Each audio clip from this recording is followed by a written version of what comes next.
இல்லை திடீர்னு குடியை ஸ்டாப் பண்ணால் பதட்டம் வந்துடுமா? அப்போ திடீர்னு அபின்னு ஹெராயின் கஞ்சா இந்த கூலிப்பி ஸ்டாப் பண்ணாலும் அப்படி பதட்டம் வரதான் செய்யும். அதை ரெகுலராக பயன்படுத்துகிற வேண்டியது அதை பறித்தாலும் அவனுக்கு பதட்டம் வரதான் செய்யும். இது இல்லீகல் ட்ரக்ஸு.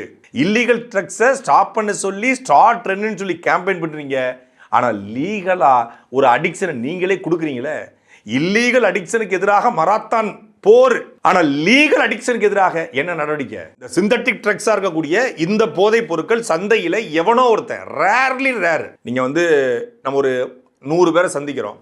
இந்த 100 பேர்ல சிந்தட்டிக் ட்ரக்ஸ் பயன்படுத்துறவங்கள ஒருத்தன் தான் ரொம்ப பெரிய விஷயம். 1000ல் ஒருத்தன் தான் ரொம்ப. நான் பார்க்குற நண்பர்கள், எனக்கு தெரிஞ்சு என்னுடைய நண்பர்கள் சுற்றுவட்டத்தில் ஒரு 100 பேர் நான் எடுக்கிறேன்.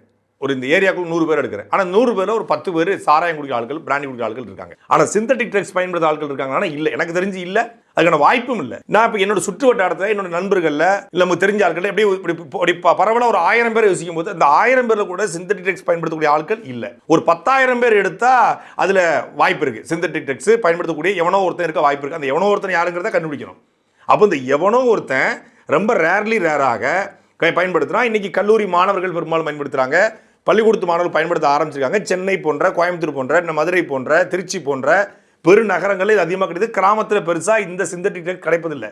ஆனால் கிராமம் வரைக்கும் ஊடுருவி இருக்கிற அடிக்ஷன் என்ன அடிக்ஷன்? நம்ம சுற்றி இருக்கக்கூடிய 10,000 பேரில் எவனோ ஒருத்தன் இந்த சிந்தட்டிக் ட்ரக்ஸை நீங்கள் சொல்லக்கூடிய அபின்னு, ஹெராயின், சூடோஃபெட்டமைன் இந்த மாதிரியான ட்ரக்ஸை பயன்படுத்துகிறான். தடை செய்யப்பட்ட இந்த பொருட்களை பயன்படுத்துகிறான்.